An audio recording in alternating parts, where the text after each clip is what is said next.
Okay, Braun, I'm gonna do this from kind of exposure and sealing to operations, just so you've got hopefully kind of a procedural protocol for initiating this thing. So I've got the filter top exposed, so we definitely have air in the system, and it's going to drain out because we've given it a vent. One observation I don't love, and this is kind of from the get-go, these O-rings can kind of twist, but it's not sucking air, so it's not a huge concern. But anyway, I've got it to prime, and I want to just kind of walk through what I do. So as I'm adjusting this, you can't really probably see it too well, but you can see the ripples in the water. So I know I've got water in the chamber there. I'm not pulling that open, but even if you did, you just want to make sure that they're, like if you pull the basket out to clean it and then put it back in and it's dropped a lot of water out of the chamber, take a bucket of water and dump some in and then put the lid back on. And if the O-ring on that lid underneath this lid gets wet, it's good because it kind of helps it seal quicker. Okay, so then before I get started, I'm gonna do this. So I've got the master shut off in a partial position. I'm gonna leave it there. I'm gonna shut all three of these off, and I'm gonna open the water into the actual basin. So this guy is wide open. The spigot's off, and everything's unplugged. So I'm gonna go over, plug it in, and then it's gonna initiate. It'll probably race a little bit. And I'm just gonna direct wire this in. I'm gonna set the phone down for a minute because I gotta plug it in. But there we go. So we're powering up, and I'm listening right now. I can hear, well, first of all, I can see it's pushing out a lot of air, and it's racing. So I can see that it's racing. Well, it's actually balanced out pretty quickly now. So I'm gonna zoom in and just show you flow. In there, it looks pretty constant, right? And then our PSI, I'll zoom back out, is about 5, I guess. So I'm gonna let it work its bubbles out a little bit if I can. I mean, I don't know if they'll go completely out. I'm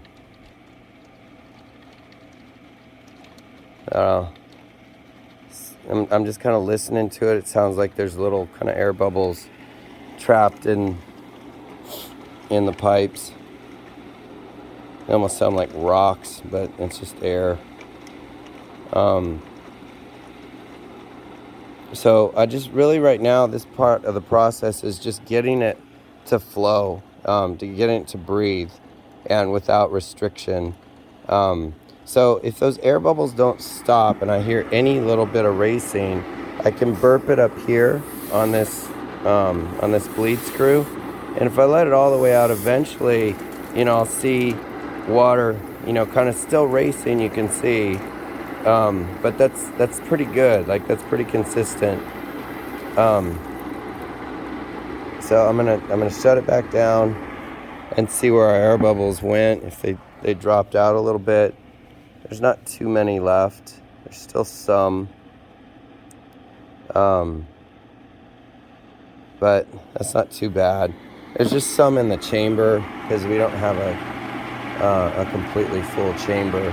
I don't know if I've ever seen this one completely full. So my suspicion is that in this upper plumbing, so, in the actual scuppers in that wall, we've got, I don't know how the plumbing goes, but, there's potentially air leaks in there because, our lower has finally kind of settled down. There's an occasional bubble, but it's pretty consistent.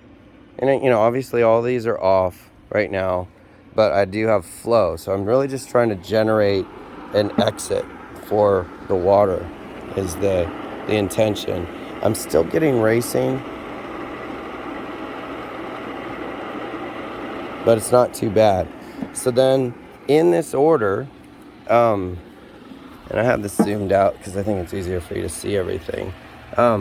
This is so from the wall here, or the spigot, or however you want to orient, you know, the house is over there. This guy is the closest falls. So I'd start with it, because then that's the path of least resistance, you know, so it's not too bad. Actually, sorry.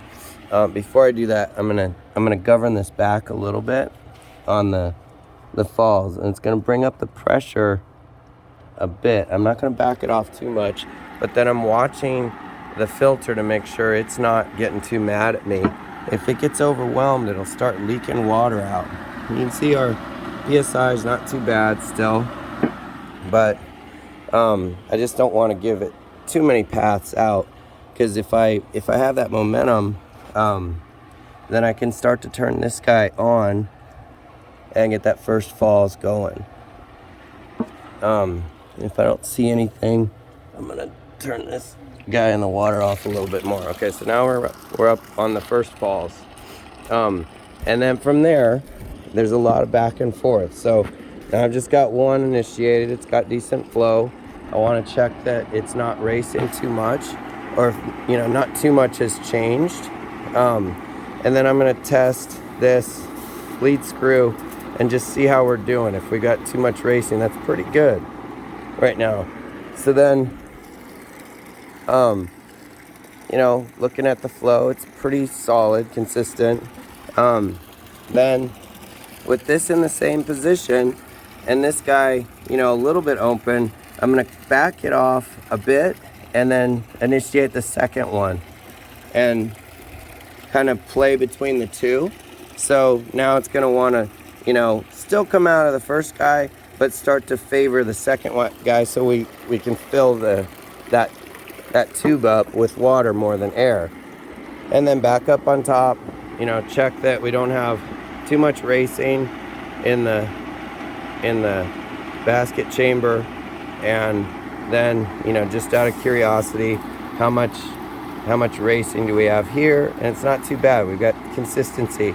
If this is, you know, spraying and then you know, air, and then, you know, it retracts and you get a little bit of water, and then air and water, and, you know, it just is racing, you'll know you got to kind of back yourself, you know, to get the thing to breathe again, get that, you know, maybe shut off all the scuppers and start over. Open up that wide open, shut everything else down, get it a nice sweet path of exhaust, and then, you know, start backing this down, open the first one up, see, you know, check racing, get the air out of the system, and then go to the second one, close the first down a little bit, open up the middle, and then to the third.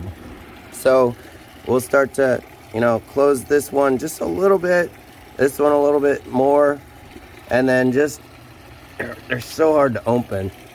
Crack that third one, check the pressure, check that we don't have any leaking on the filter.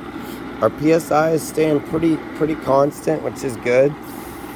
And then we're gonna check this, that it's breathing okay, we don't have too much racing, and, you know, seal that back off, and, you know, see how we're doing. Now this is a little weak right now, but we kind of intentionally want it weak to just get it initiated.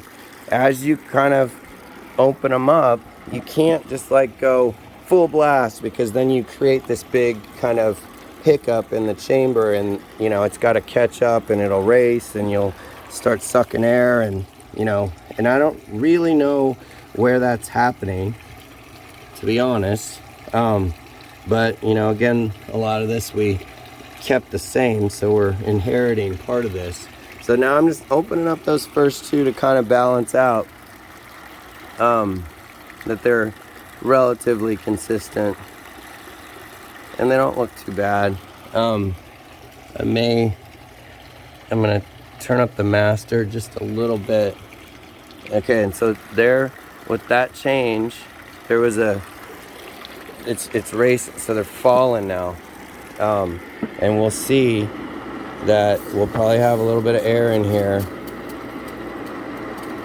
but it's not too bad. Like, we've got consistent flow at least. What I want to see is that this is water and it just continues to spray water. It's not spraying water and then stops and it's air, and spraying water and then stops and it's air. If you've got that, there's a bunch of air left in the system, and I'm really, from turning this on and off enough times, am convinced that something in this wall is sucking air, or there's something leaking. I don't know. We'd have to tear it down to figure it out, and obviously I'd like to avoid that. I'm always just kind of checking things like, is this a little bit loose? Tighten it up. When it's under pressure, it's going to suck down, so it'll be easier to turn this screw. Also, something good to remember when you're trying to get the nut off, if it's really hard, it may be easier to get it started while it's running. Just loosen it up, not all the way necessarily, but loosen it up and then shut it down, and then it may be easier to pull that. It may go through kind of a series of racing, and right now it seems to be.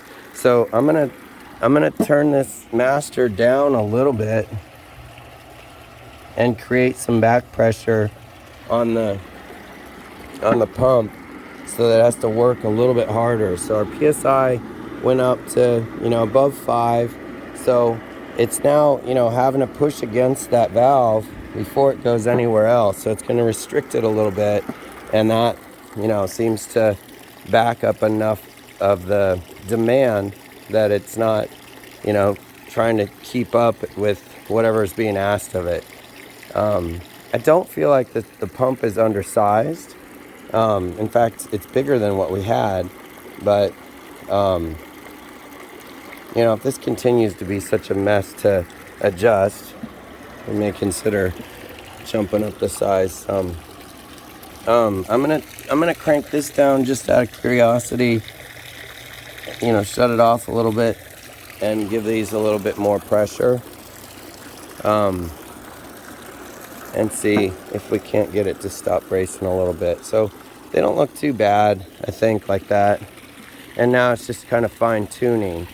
But I mean, really, I'm sorry I'm early. I had something that my wife reminded me of first thing in the morning. I was like, oh crap, I'm not gonna have time to get back. But anyway, any of the fine tuning now, everything you do, this thing's so fussy that you got to watch it kind of like a hawk. Like, is it really changing a lot? Are we getting a lot of rate? Did it go from, we've got consistent drop or fall, and now it's in and out and in and out and racing with any little change. And so then your kind of rewind sequence when that happens is to go, okay, well, what do we got? Look at the chamber. Is it really empty? Do we have it generally flowing consistently? If so, great. If there's a little bit of race in it, bleed this out, see if that air is in there, and get it to piss consistently, not in a racing fashion, where it's on and off and on and off. And then that generally will calm down any of the little burps it has in the system. And then, if you want to crank them up and down, I think generally this kind of requires, because there's so much plumbing. I think what's going on is we've got all 2-inch line probably in this wall.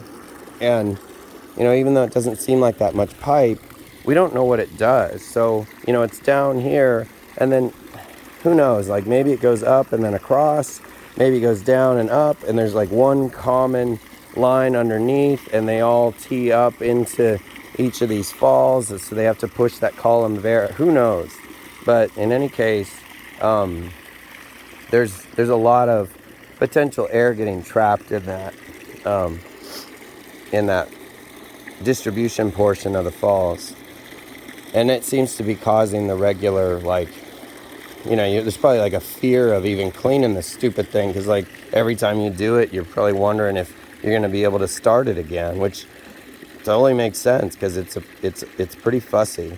But it is achievable, and I wanted to do this from start to finish just to show you that, like, you know, it takes a little bit of, it's like driving an old stick shift with a granny gear and no synchronized or hydraulic clutch. You just kind of have to feel it and see it and listen to it. You know, like all of that is relevant in the tuning, unfortunately. So short of like chopping this all down and seeing what the hell's going on, which I really don't think is in the cards, this is how we turn this thing on. So I hope this is helpful. I'll try and send you a video that's not, you know, all chopped up and hard to read, through like, I don't know, some sort of app. I'll probably text you and ask about it. But there he goes, on a video on how to start it.